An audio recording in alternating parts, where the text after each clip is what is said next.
Pagi harinya, seperti biasa, Aileen menyiapkan baju kerja Regan dan membuatkan sarapan lalu berangkat ke sekolah diantar oleh Regan.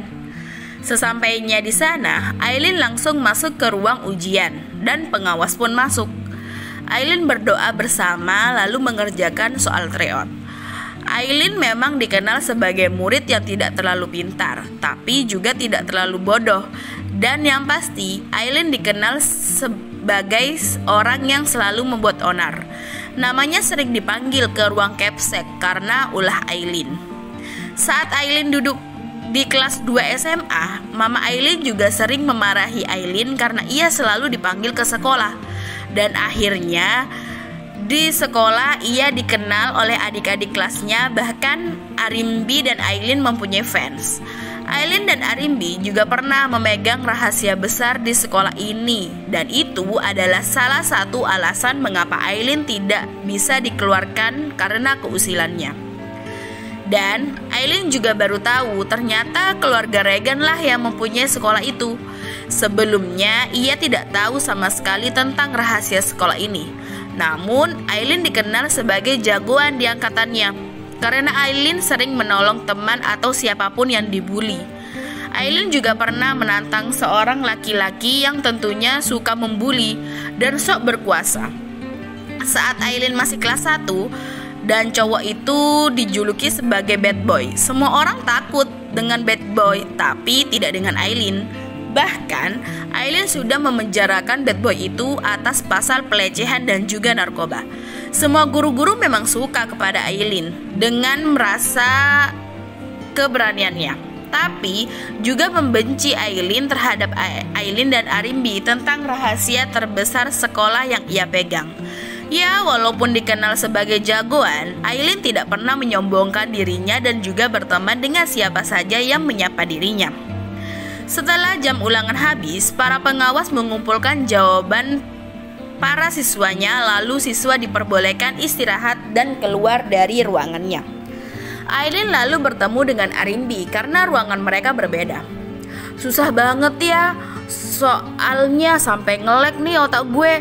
Yang keluar dari tryout tuh pelajaran kelas 11, seperempatnya baru deh pelajaran kedua kelas 12. Iya tuh, mana gue lupa semuanya.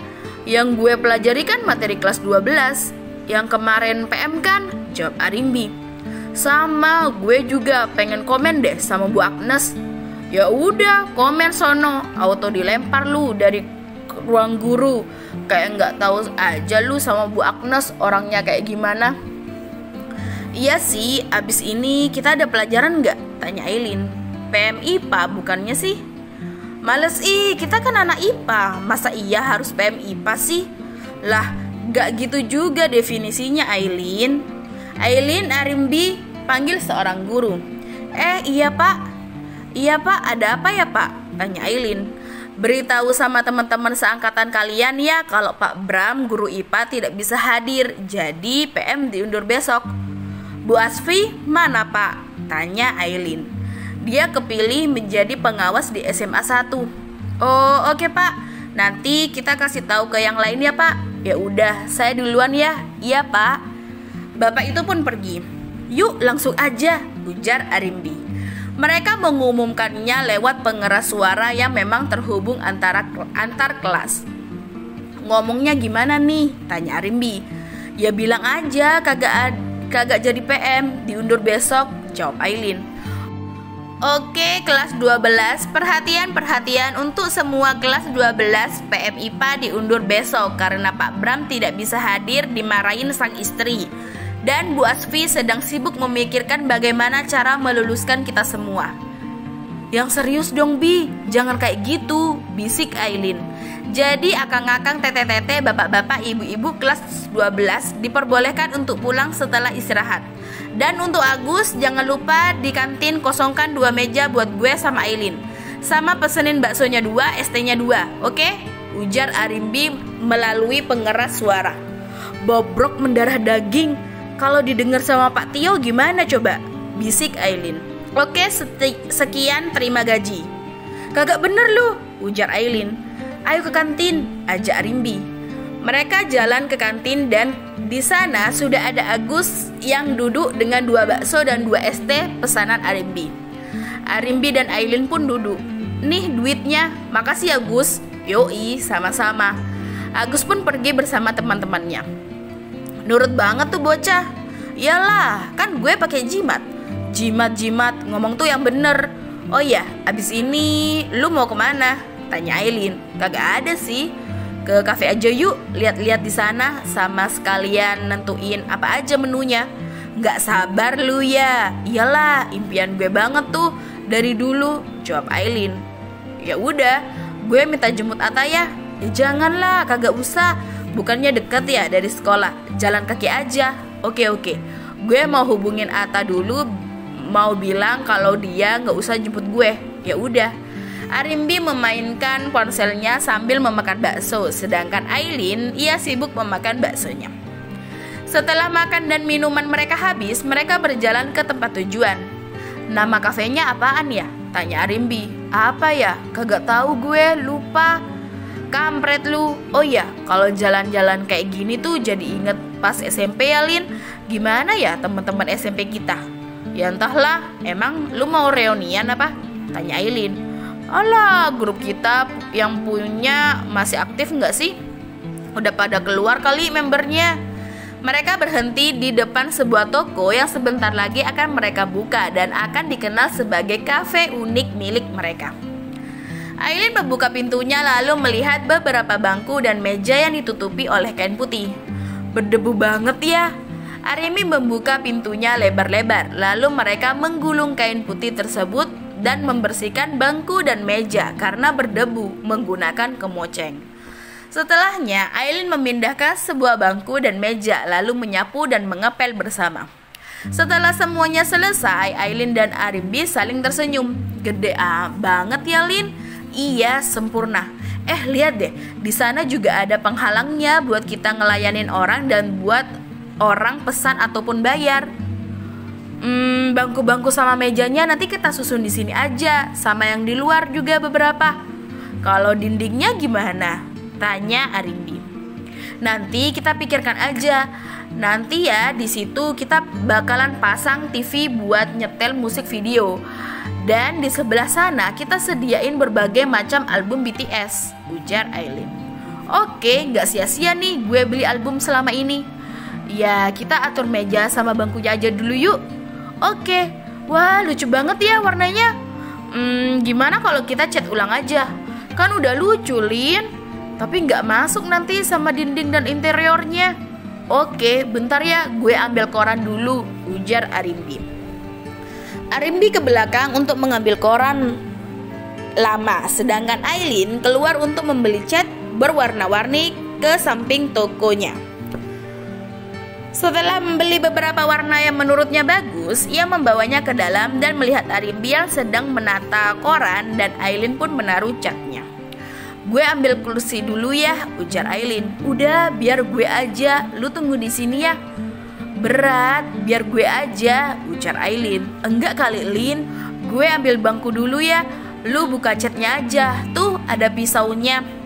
Arimbi berjalan ke arah tumpukan meja dan bangku yang ada di pojokan, lalu mengangkatnya satu bangku. Lalu berjalan menuju Aileen yang sedang membuka kaleng catnya. Bangku itu tidak seimbang dan Arimbi tidak bisa membawanya. Sampai bangku itu pun terjatuh mengenai Aileen. Awas Lin, teriak Arimbi. Brok! Satu bangku menimpa pundak Aileen yang sedang duduk. Au, rintih Aileen. Arimbi mengangkat bangku yang menjatuhi tubuh Aileen lalu menolak Aileen. Aileen, maaf ya, lantainya licin ditambah sama ada korannya juga. Oh, pundak gue sakit. Maaf Lin, gue gak sengaja. Iya, gak apa-apa kok. Sini, gue urut. Udah, gak usah. Lin, baju lu Lin. Aileen melihat baju putih yang ia kenakan, bagian sampingnya terkena cat yang berwarna merah. Aileen, maaf banget ya, gue gak sengaja. Gak apa-apa kok, ntar gue rendam aja pakai pemutih. Gue beliin aja ya yang baru. Gak usah kali Bi, udah mau lulus juga. Udah, ayo cat lagi aja. Arimbi pun menganggukkan kepalanya. Aileen menggerakkan pundaknya dan iya, itu sangat terasa nyeri. Aileen menggigit bibir bawahnya menahan sakit, sedangkan Arimbi ia mulai berimajinasi. "Lin, gue tahu." "Apa?" tanya Aileen. Aileen memegang pundaknya. "Ini kita cat warna putih dulu, terus nanti kita solasiin tuh pakai solasi bening. Terus dicampur lagi sama warna hitam. Terus disolasiin lagi, dicampur warna Tosca. Bagus nggak?" tanya Arimbi. "Bagus sih, tapi buat yang kayak pinggir-pinggirannya aja. Kalau itu nanti di bangku yang buat duduk kita gambar kayak kartun-kartun lucu gitu. Gimana, Bi? Boleh tuh. Dan kalau bisa awalnya jangan warna putih, warna hitam aja, terus ditambahin warna putih. Baru deh Tosca, bagus itu." "Widih, tumben otak lu cemerlang." "Memang." "Ya udah, gue cat warna hitam ya." "Iya, biar gue bantu," ujar Aileen. "Gak usah, kan tangan lu lagi sakit, biar gue aja," ujar Arimbi. Arimbi pun mulai mengecat. "Lu udah ngubungin Regan belum? Ntar dia nyariin lo loh." "Gue gak ada nomornya." "Lah, suami istri masa gak ada nomornya sih? Dia aja gak pernah nanyain berapa nomor gue. Ngapain amat gue minta nomor dia?" "Bisa gitu ya," ujar Arimbi terus mengecat. "Ya bisa lah," jawab Aileen. "Menurut lu, Lin, apa Atta serius sama gue?" "Menurut gue sih dia serius. Dia aja mau ketemu sama bokap dan nyokap lo kan tanpa ragu." "Ya dia emang belum ketemu sih. Kalau sama paman gue dia udah akrab, tapi bokap gue dia belum ketemu sama Atta." "Lah, kemarin-kemarin bokap gue nggak bareng sama nyokap." "Nggak tahu, katanya lagi nyapa kolega bisnisnya tuh." "Oh ya, menurut gue sih dia serius. Buktinya dia marah pas Regan bentak lu kemarin kan." "Iya juga sih, tapi masa iya gue nikah habis SMA? Kan gak mungkin. Jalanin aja dulu, tunggu lu udah siap." "Iya juga sih." "Lu sendiri?" tanya Aileen. Gue ya kalau dia serius ya gue serius. Ya udah, gue doain aja sampai ke pernikahannya. Jangan lupa undang gue." "Siap." Aileen panggil seseorang. Aileen dan Arimbi menengok ke sumber suara. "Loh, Agam ngapain?" tanya Aileen. Aileen, lu bisa gak sih ngabarin Regan kalau mau kemana-mana?" "Kok gue sih? Regan tuh nyariin lu kampret. Dia nyari ke sekolah kagak ada, di apartemen gak ada. Nggak jelas lu," ujar Agam marah-marah. "Gimana mau ngabarin? Gue aja kagak punya nomornya." Aduh. Agam berjalan dan duduk di atas koran bersama Aileen dan juga Arimbi yang sedang mengecat. Aileen pun menurunkan tangan yang dari tadi memegang pundaknya saat Agam menoleh ke arahnya. Agam pun mengeluarkan handphonenya lalu menelpon Regan. "Di kafe," ucap Agam. Agam langsung memasukkan handphonenya kembali ke dalam jasnya. "Ngapain lu berdua?" tanya Agam. "Buta lu ya, nggak lihat apa orang lagi ngechat?" jawab Arimbi. "Jadi lu yang beresin ini semua? Terus siapa lagi yang mau beresin? Elu atau trio macogan?" tanya Arimbi. "Kerajinan lu," ledek Agam. "Idih, gue siram lu ya." "Siram aja kalau mau lu gitu." "Bangku yang di sini pada kemana?" tanya Agam. "Tuh, di pojokan." Agam berjalan lalu mengambil bangku. "Sini, gue bantu gambar. Mau warna apa?" "Sesuka hati lu aja deh," ujar Arimbi. "Iya, ikutin kata hati aja." "Seriusan? Konsep kalian kayak mana?" "Konsep?" Arimbi dan Aileen melihat satu sama lain.